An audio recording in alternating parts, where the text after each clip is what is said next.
Urbanization and Population Growth in the Perspective of the Canadian Government by Ria Jane Joson, Salman Ruaf, and Navjit Dhillon.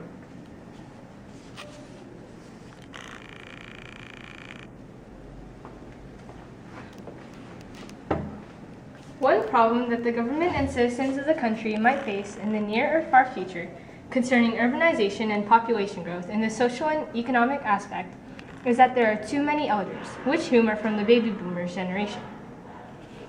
As you can see in this population pyramid, the baby boomer generation is in its 50s right now. In 17 years, the baby boomers generation is going to be at old or retiring age, opening many jobs for young adults. Since that generation is growing old, once they die, there won't be enough young people to replenish the population and fill in all the occupations, causing an abundance of jobs. Also, the dependency load of the country will rise due to the elders, meaning that it will have a negative effect on the economy because more pensions will be given out, more senior homes will need to be built, and less people will be working in jobs to support that. Another problem that the government and citizens may face or are already facing in the social and environmental aspect is there are a lot of migrants who are coming into the country. This results in more residences needing to be constructed in urban cities such as Toronto, Montreal, and Vancouver, where most newcomers often settle. This will also lead to urban sprawl, or the need of building new communities surrounding urban centers, which will have the outcome of more open land space or rural areas becoming urbanized to accommodate for newcomers who choose to live in other cities or in suburban areas. Also, an additional issue concerning urbanization and population growth in the environmental aspect is the increase in the dependence of cars. By continuing with the process of urbanization and the creation of suburbs surrounding a city, citizens have begun relying on automobiles to take them from city to city, which in most cases is their daily commute to work. This practice causes a lot of air pollution, which in turn negatively affects the environment that we live in. Perspective. Our perspective in the matter is that of the Canadian government. We need to believe that the government addresses that country's economic and social needs before looking at its environmental needs. Since the demand for urban housing has been rising as most newcomers and most families choose to settle in urban cities like Toronto, Montreal, and Vancouver, the government wants to continue with its process of urbanization to meet its residents' wants. The government is also concerned about the country's economy.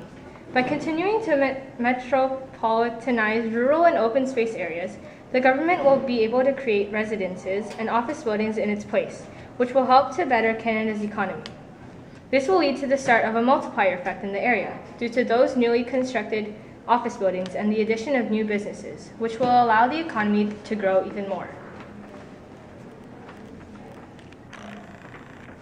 As migrants continue to come into Canada, how will you preserve the designated land for open space and recreation?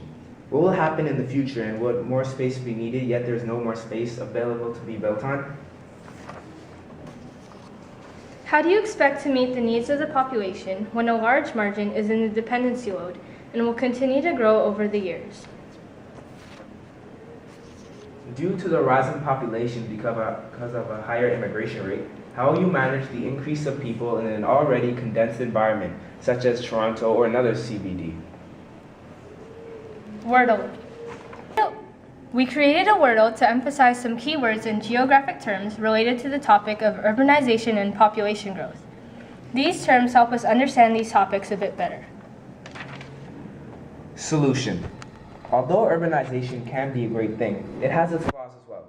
Pollution and land density are just few of the problems. In order to prevent these issues, we can build our buildings vertically instead of horizontally. This will reduce the amount of land space that is being used. It is important that we conserve land because land cannot be regrown. We can also obey zoning laws when we are planning and constructing to help minimize the negative effects of urbanization. This is important because as the population increases, we need to have the space designated for residents. Zoning laws are also important because they have to help preserve our open land space. Conclusion. Urbanization is a great thing for cities and countries because along with urbanization comes businesses and industries. There are many opportunities that people would receive in an urban environment versus a rural or suburban environment. The city then gains money from this. Many people like living in urbanized areas because of the convenience. In a metropolitan, there's a lot of space for transportation and commercial land uses.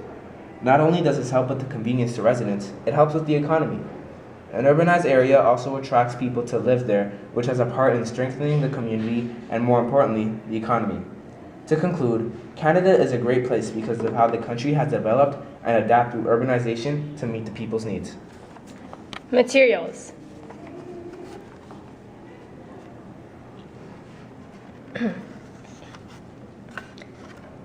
References.